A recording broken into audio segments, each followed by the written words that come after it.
Today, we are going to talk about migraines. Over 1 billion people worldwide suffer from migraines. That is about 1 in 7 people. Migraines are not just headaches. They can cause intense pain, nausea, sensitivity to light and sound, and even vision changes. For many, migraines are completely debilitating, making work and daily life nearly impossible. This is not medical advice. This is just me sharing my experience and anything that I've gone through that might help you, or you know of something, leave it in the comments about what's helped you or what you're struggling with. Maybe we could start a little community for migraine support here. If you're new here, please subscribe. I typically like to share anything and everything I can that could possibly help somebody else. My eyes is the very first, okay, I'm getting a migraine. My eyes hurt really bad. They feel really strained and it just comes out of nowhere. And of course I always get them on the right side of my head. It's like I feel like I could massage my temple into oblivion. I've gotten migraines most of my life, but they increased substantially over the last few years.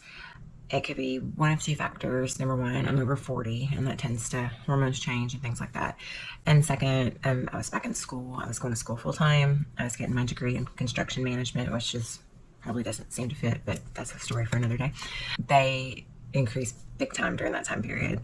I'm pretty sure it was probably computer usage and stress, looking back on it, because I still get them, but not near as bad as I used to. Migraine triggers aren't the same for everyone. For some people, it's bright lights or loud noises, and other people might be triggered by stress, lack of sleep, or even certain foods. What causes a migraine in one person might not affect someone else at all. That is why tracking your triggers can be key to managing migraines. Understanding your triggers can help you take control and find relief. So a few things. There's an app called Migraine Buddy, and you can go on there and you can track when you have a migraine, what the weather is, what you ate, how much you slept. And if you track all that every day, it can start giving you a pretty good trigger report.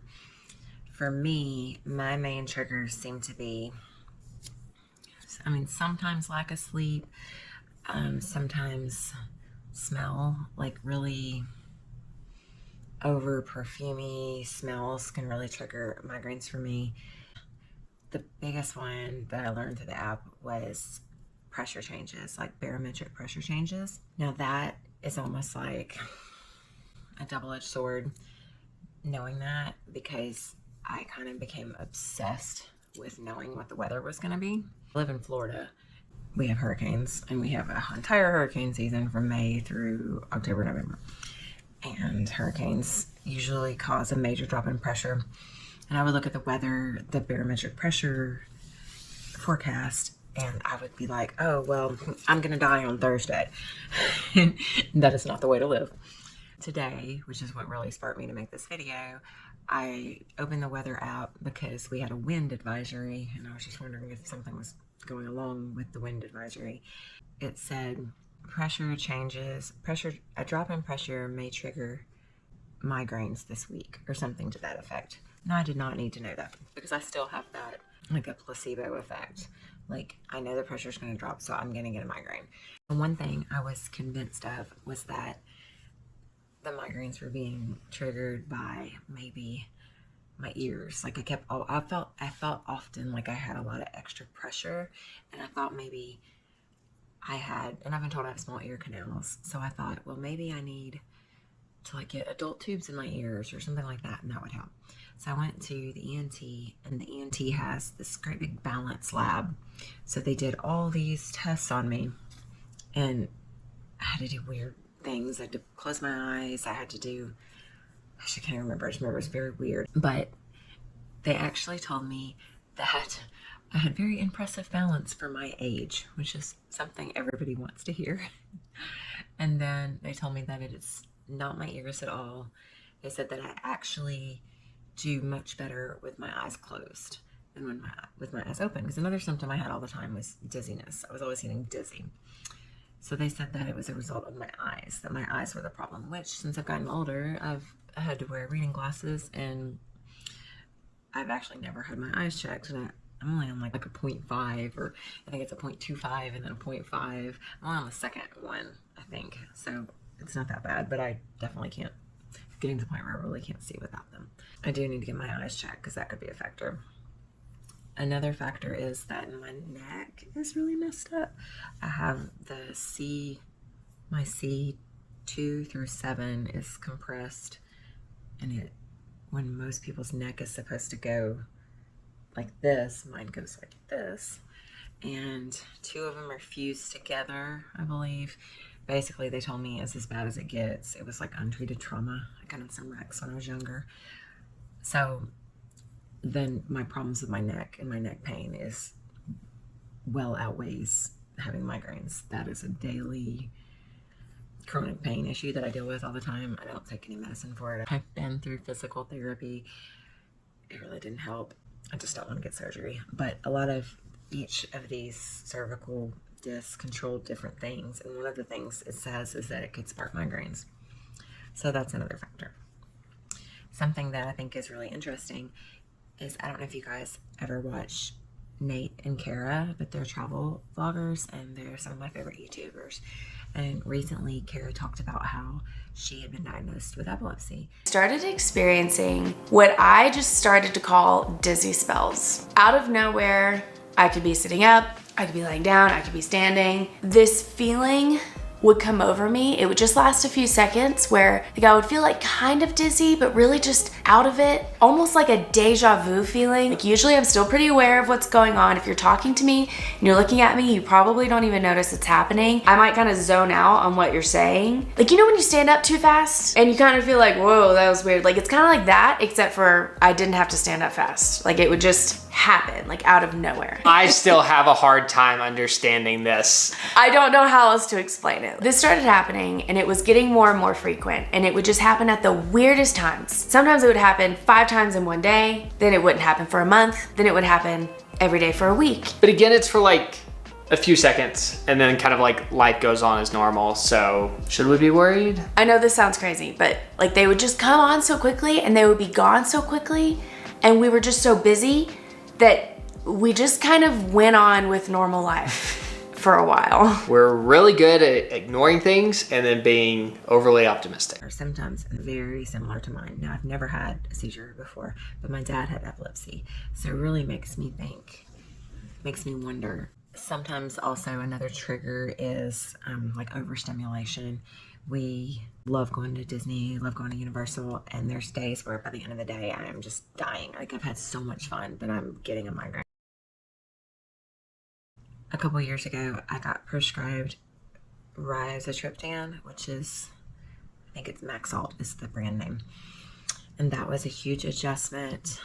When I would take it, it would just knock me out. Like I would feel like I had to go to sleep. If I wasn't somewhere where I could go to sleep, I didn't want to take it. So it wasn't that helpful.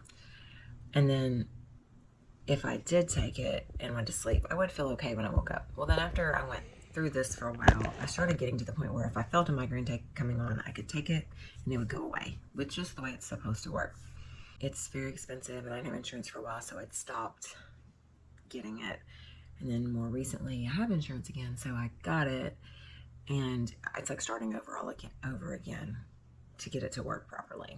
One of the things that I found that helped me was there's these earplugs called Weather X. You put them in your ear and you like screw them in, and it equalizes the pressure, and that helps me a lot.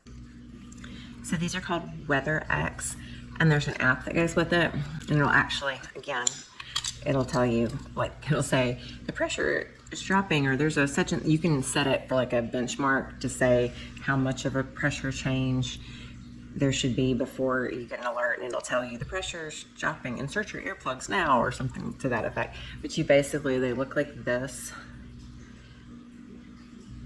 I don't have my glasses on, so I really hope they don't look nasty. But you do like that, and then you put them in your ear and you like screw them like this. And you can kind of feel the pressure in your ears regulate. Jeez.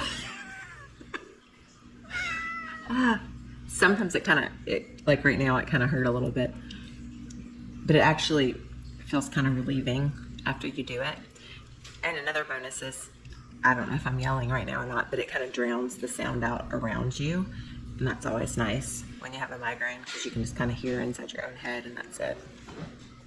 I've also heard of people getting the death piercing, and I almost did that, especially when I thought it was still connected to my ears, and I'm still not convinced that it's not. Like I can pull my ear and pinch it and stuff when my head hurts, and it does help.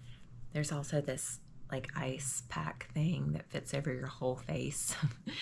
That helps a little bit too. Whenever I don't feel good or my body hurts or anything, but I always want to get in the bathtub. I want to take like a really hot bath, and it's actually the worst thing you can do because like when you take your migraine medicine, it constricts your blood vessels, and the bath actually like opens them up when it's hot. So it's actually not a good idea, but I still do it because I'm stubborn, I guess. I don't know. That's some things that have worked for me and some things that haven't. My big advice is don't obsess too much over the triggers. Like, it's very good to know. I live by a military base. You never know if you're being invaded or sounds of freedom. It's very good to know what causes them and what your triggers are, but I do feel like if you are way too in tune to that it'll start taking over your life, because that's definitely what happened to me. So that's my main message here today.